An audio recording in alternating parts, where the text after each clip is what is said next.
நலன் காக்கும் ஸ்டாலின், உங்கள் குடும்பத்தின் நலன் அரசின் பொறுப்பு. 79வது சுதந்திர தினம் நாளை கொண்டாடப்படுவதையொட்டி நாடு முழுவதும் பலத்த பாதுகாப்பு.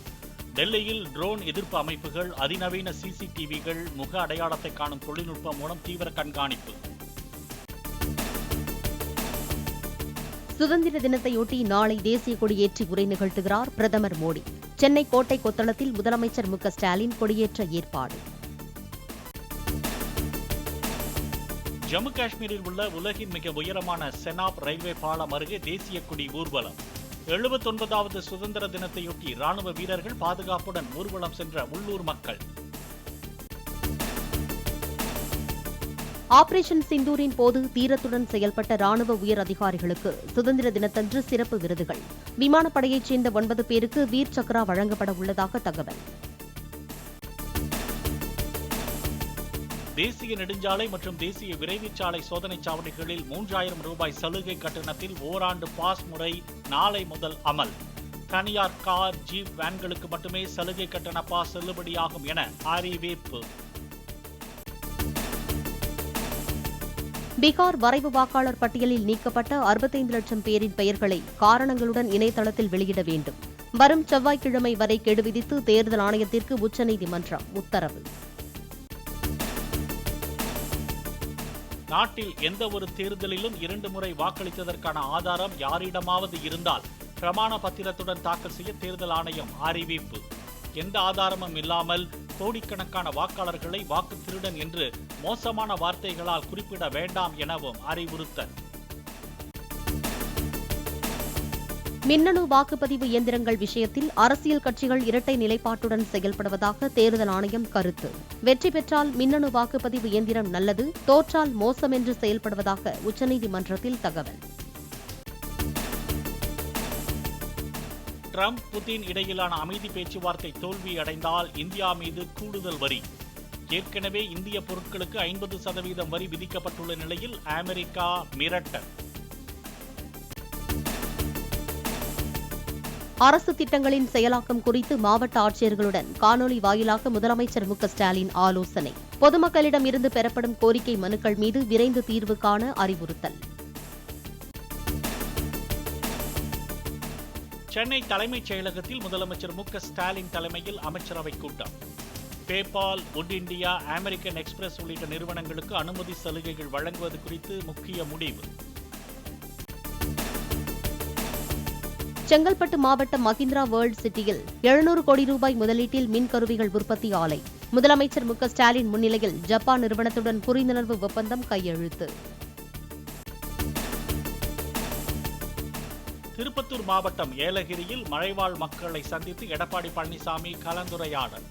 மக்களை காப்போம், தமிழகத்தை மீட்போம் சுற்றுப்பயணத்தின் ஒரு பகுதியாக கோரிக்கைகளை கேட்டறிந்தார்.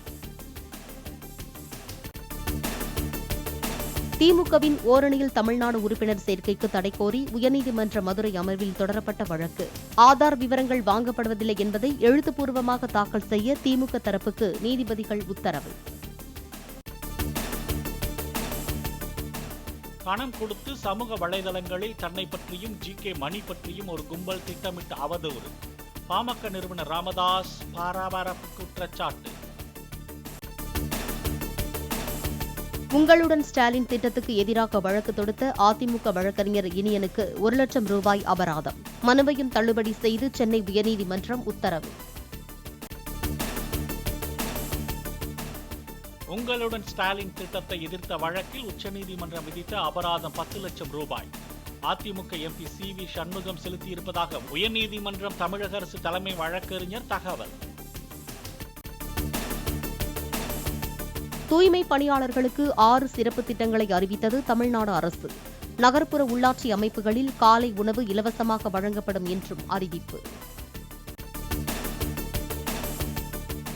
ரசிகர் ரேணுகாசாமி கொலை வழக்கில் உச்சநீதிமன்றம் ஜாமீனை ரத்து செய்ததை தொடர்ந்து நடிகர் தர்ஷன் கைது. தர்ஷனின் தோழியும் நடிகையுமான பவித்ரா கவுடாவும் கைது செய்யப்பட்டு சிறையில் அடைப்பு. மலையாள நடிகை மினு முனீரை போக்சோவில் கைது செய்தனர் சென்னை திருமங்கலம் மகளிர் போலீசார். 16 வயது சிறுமிக்கு பாலியல் துன்புறுத்தல் கொடுத்தவர்களுக்கு உடந்தையாக இருந்த புகாரில் நடவடிக்கை. இமாச்சல பிரதேசத்தின் குழு, ஷிம்லா, லாஹவுல், ஸ்பிட்டி பகுதிகளில் மேக வெடிப்பால் ஏற்பட்ட திடீர் வெள்ளம். மாநிலம் முழுவதும் ஆங்காங்கே பெய்த மழையால் 323 சாலைகள் துண்டிப்பு, சில இடங்களில் பள்ளிகள் மூடல். ஜம்மு காஷ்மீரில் பெய்து வரும் கனமழையால் மெந்தார் பகுதியில் உள்ள ஆற்றில் கடும் வெள்ளப்பெருக்கு. சாலை பாலத்தின் மீது ஆர்ப்பரித்து செல்லும் வெள்ள நீரில் ஆபத்தான முறையில் கடந்து சென்ற வாகனங்கள். பாகிஸ்தானுடனான சண்டை நிறுத்தத்தில் தனது பங்களிப்பை இந்தியா இரட்டடிப்பு செய்வதால் ட்ரம்ப் கோபமாக உள்ளார். கனடாவிற்கான இந்தியாவின் முன்னாள் தூதர் விகாஸ் ஸ்வரூப் கருத்து.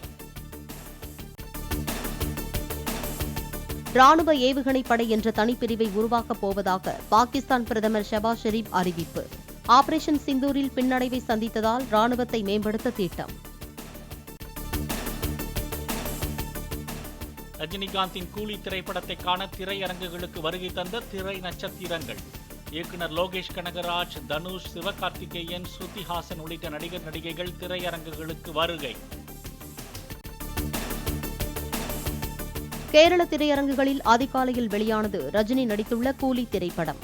படம் மாஸாக இருப்பதாக ரசிகர்கள் வெற்றிக்குறி காட்டிய நிலையில் கையை விரித்து காண்பித்து ஒருவர் அதிருப்தியை வெளிப்படுத்தினார். ரஜினியின் நடிப்பில் வெளியாகியுள்ள கூலி திரைப்படத்தை ரசிகர்களுடன் பார்த்த இயக்குனர் லோகேஷ் கனகராஜ், படத்திற்கு நல்ல வரவேற்பு இருப்பதாக கூறி மகிழ்ச்சி.